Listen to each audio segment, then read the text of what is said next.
আসসালামু আলাইকুম। ওই বরিশালের রহমতুল্লাহ কিন্তু আমাকে সামনে হাজির হয়ে গেছি আর আজকের বিনোদনমূলক একটা ভিডিও তৈরি করুম। আর এই ভিডিওতে কিন্তু আপনারা সবাই কন্টিনিউ দেখবেন। এর জন্য কিন্তু টানাটানি করা যাবে না, কারণ টানাটানি করলে কিন্তু লম্বা হয়। আর এই ইউটিউব এমন একখান চ্যানেল যেখানে টানলে ছোট হয়, কারণ কি জানেন, ভিডিওর লেন্থ ছোট হয়ে যায়। টেনে টেনে সবাই অল্প অল্প করে দেখলে কিন্তু মজা পাইবেন না। সুতরাং একবার ফুল ভিডিওটা দেওয়ার চেষ্টা করুন। আর ভিডিওগুলো যদি ভালো লাগে অবশ্যই একটু সাবস্ক্রাইব করে যাবেন, কারণ আপনাদের সাবস্ক্রাইব এবং আপনাদের কমেন্ট আমাদের কিন্তু উদ্দীপনা দেয়। যাই হোক, কথা বলতে বলতে মুখের মধ্যে একটা ফেনা ফেনা একটা ভাব হয়ে গেছে। থু, একটু ছাপালাই নিলাম, ধন্যবাদ।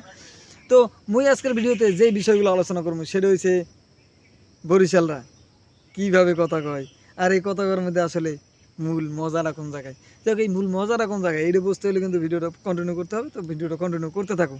তো মোরা বরিশালেরা একটা জিনিস সবচেয়ে ভালো পারি, সেটা হয়েছে মোরা কিন্তু করে কইতে পারি না। এটা কিন্তু মোদের জন্য একটা খুব বিপজ্জনক, কারণ মোরা কিন্তু সবসময় টাকারে কই টাহা, এটা কিন্তু মাথায় রাখতে হবে। কারণ কইছে আমরা কিন্তু করে কইতে পারি না, এই কথাটাও কিন্তু বাস্তব না। কারণ মোরা কাকু কিন্তু ঠিকই কই, কাকু এখানে কাকু না কই কিন্তু কওয়া হয়েছিল তাত্তু।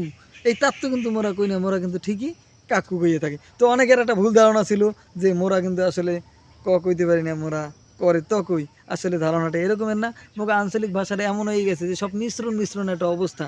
কারণ কি জানেন, মোগো বরিশালে শুধু কিন্তু খালি বরিশালের না, বিভিন্ন জায়গায় দিয়ে মানুষ যাইয়া মানে যে যারটা পারছে গোলাইয়া মিলাইয়া ভিডিও বানাই, মানে এই এই ভাষাটা তৈরি করে লাইছে।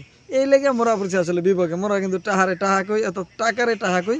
এটা কিন্তু মোদের একটা কেমন যেন একটা ব্যবস্থা। যাই হোক, এই টাহা নিয়ে একটা গল্প কিন্তু আজকে আপনাদের মাঝে শেয়ার করবো। সেটা হচ্ছে, মুই যখন প্রথম ঢাকায় আসি তখন ভুলবশত কোনো এক চায়ের দোকানে বলছিলাম ভাই টাহাটা নেন। উনি কিন্তু আমার এর জন্য বহুত কিছু শুনেছে। প্রথম কথাটা কী কইছে জানেন? পেশালা করেছি লেখা। যাই হোক, তো আজকের ভিডিওটা আপনাদের জন্য কেমন হলো বা কেমন লাগলো, যদি ভালো লাগে তাহলে অবশ্যই লাইক কমেন্ট করে সাথে থাকবেন। ধন্যবাদ।